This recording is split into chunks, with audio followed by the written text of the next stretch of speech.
Hi, I'm Bernie Tormé and I have a new album. It's a double album. It's called Flowers and Dirt. And I'm off on tour, a UK tour. The first UK tour I've done for a very long time, through October and November. I hope to see you all there. So, Bernie Tormé, I believe you've got a tour coming out. Do you want to tell us about it?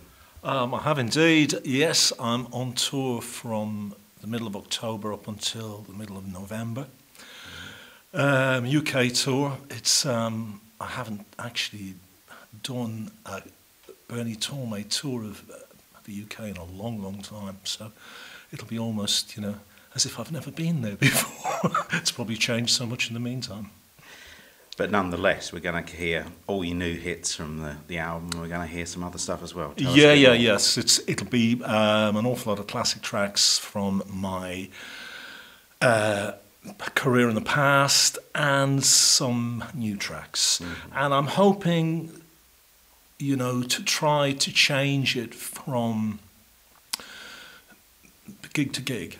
So it's slightly more interesting in terms of audiences, because I have people who turn up to 2 or 3 shows.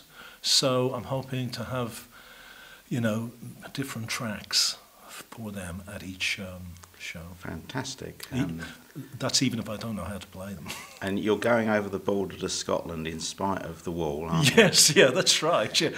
If they've erected it, then yes, that doesn't matter. Passports and all of that. As far down as Brighton, London, Manchester, and all those places. Yeah. Okay, and the reason you're doing this tour is you've released an album, Flowers and Dirt, which is fantastic, and I confess I've got a copy. Thank you.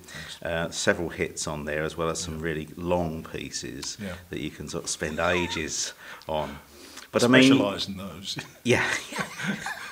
But you recorded this in a particularly unusual way. You did it through a sort of a crowdfunding Kickstarter. I did, yes. Tell us about that. The thing is, the kind of market and the industry has changed enormously, as you know, Peter.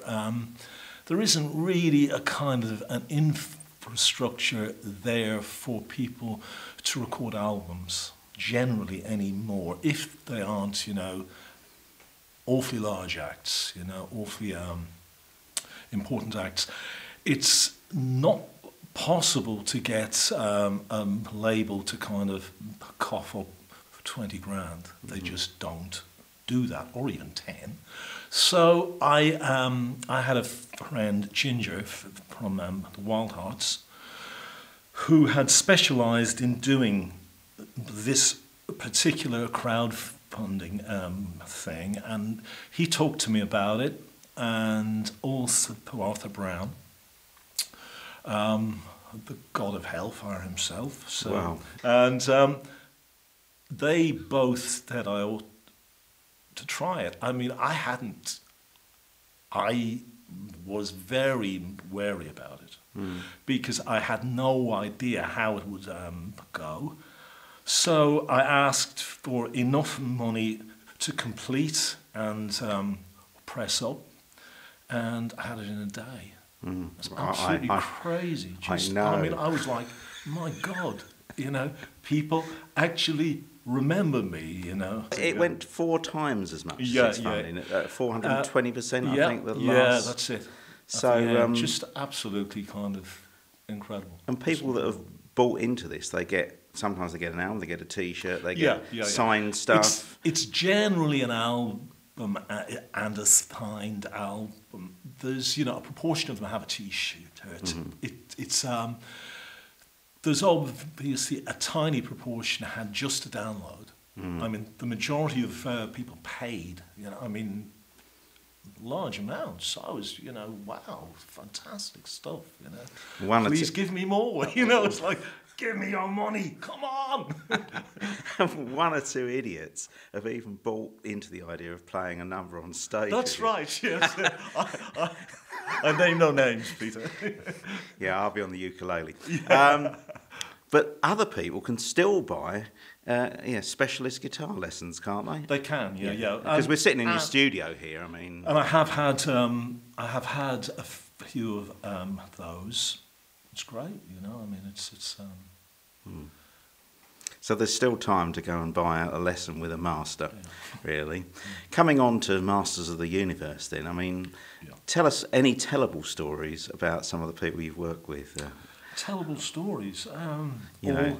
Lovely, caring people. Of course, there was Ozzy Osbourne. After I went out to play with Ozzy, I think, day 2 or day 3, we had a day off, and he phoned me at 10 a.m. in the morning, and he said, "Bernie, come down, I'm in the bar." So I got down, and, you know, he's Aussie, he's like fairly, you know, okay still. And he says, "Bernie, have you ever had a brandy Alexander?" I said, "No, I've never had a brandy Alexander." He said, "Here, have a brandy Alexander." And he has a brandy Alexander. And then he says, 3 more. So we're sat there, 10 a.m. in the morning, 4 brandy Alexanders. He drinks his. I'm kind of like, you know, I'm pacing myself. He's on number 3, and he just goes, "Oh, I feel sick," and literally falls off his chair. And this is true. And I was in the bar, and I tried to get up to leave, and they say, "Who's paying for the brandy Alexander?" So I said, "I thought he was." "No, he's not." So, he's a smart boy, Ozzy. It doesn't have to add up, does he? Yes, he has Sharon to do that. Yeah, exactly. Okay. Yeah. All right, fine. You've also worked with Ian Gillan and right, Dee Snider and other people. I mean, a real long catalogue. And punk is in your veins, Yeah. isn't it? Well, yeah. You know, Yeah, so it's definitely. hard rock, but actually, you also have that sort of punk root. Tell us a bit about that. In '76, I was basically in London playing in pubs, and it was, you know, it was all of that pub rock area, you know, and that was, I enjoyed that. I mean, it was, you know, I was in what was basically a kind of a heavy pub rock band, which generally meant, you know, we'd plug in, turn on, and they'd say, "Get out of here if you're not going to turn down." So punk arrived, and I had a manager, and he said, "You have," because at that point in time I had hair down to here. So he said, "You have to chop your hair off. There's no gigs. You are not going to be able to pay your rent." And I'm thinking, "No, I don't like it. I don't want to do this. I have ethics. And then I heard the Pistols, and I thought, I want to do that. So I chopped all my hair off and became a punk. Opportunistic to the end. And a friend of mine said that your version of God Save the Queen is better than the real one. I don't think that's true. Well, I don't think that's true. Let's not have a fight about it. I can't believe that. But, So guitars, I mean, you've still got Ozzy's Strat for sale. Is it £666,000 that or was something? Sort of priced so I was going to be able to hang on to it, to be honest. So it's still not for sale today then? No, it's not. Shame. No, Okay. And I still have it, and I love it. But actually, coming on to your guitar style, I mean, I didn't follow your music in the 80s. I'm really sorry about that. But since I've caught up with it, there's only 12 notes, but you squeeze notes out of the guitar that are difficult to get. I mean, and I remember you talking to me about, you know, you start with nothing, and you know, how do you create something new from nothing? Well, I mean, you know, as a player, I'm a kind of a sounds player. I mean, you know, I have probably a reasonably decent technique, but I'm not like an awful lot of players, to me, appear to be nowadays. They've got a standard sound, and it's, to me, it is pretty boring.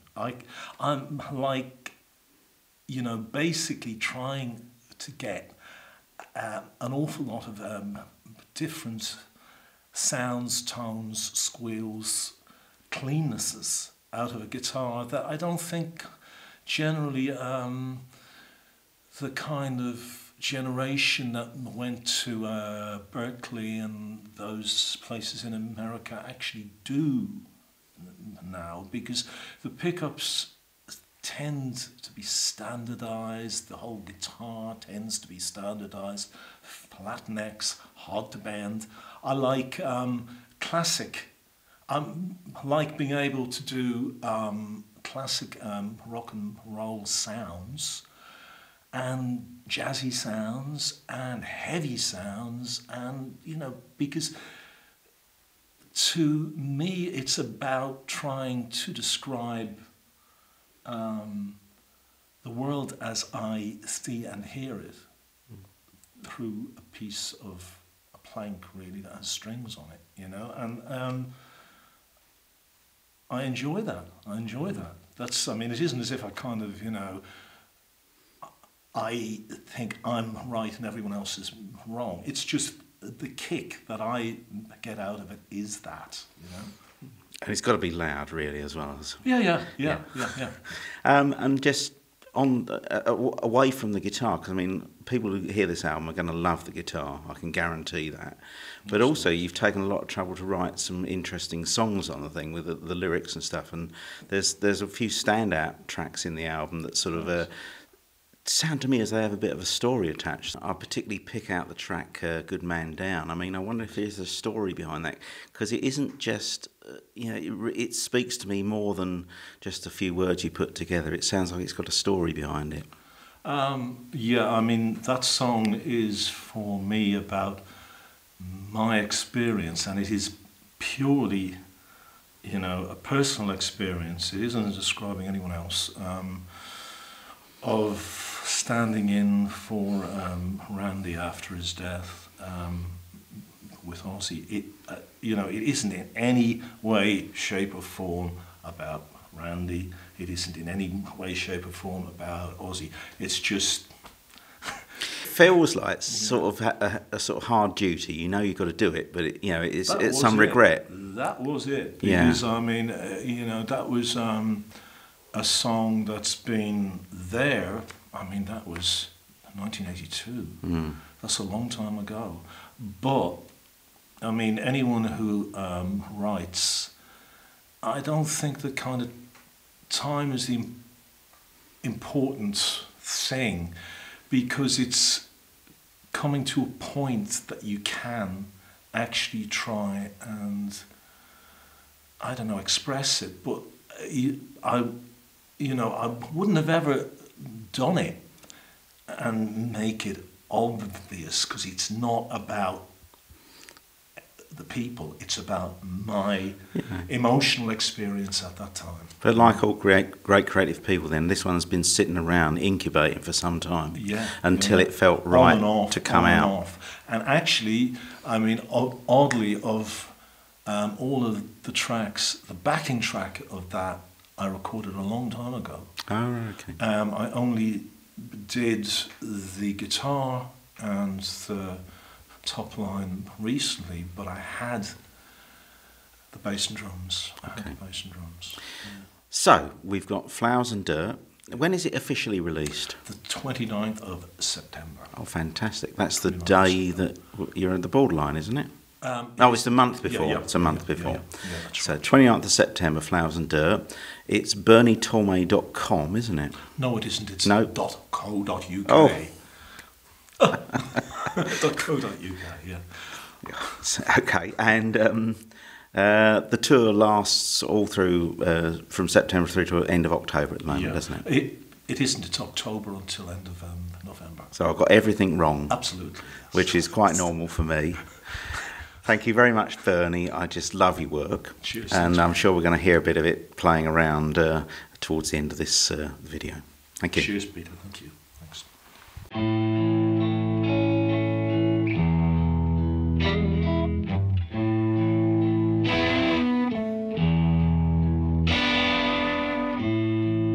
Maybe tomorrow still feel the same. Pack up my suitcase, say goodbye to this game. Bright lights and the good times, I guess I forgot to remember to cry.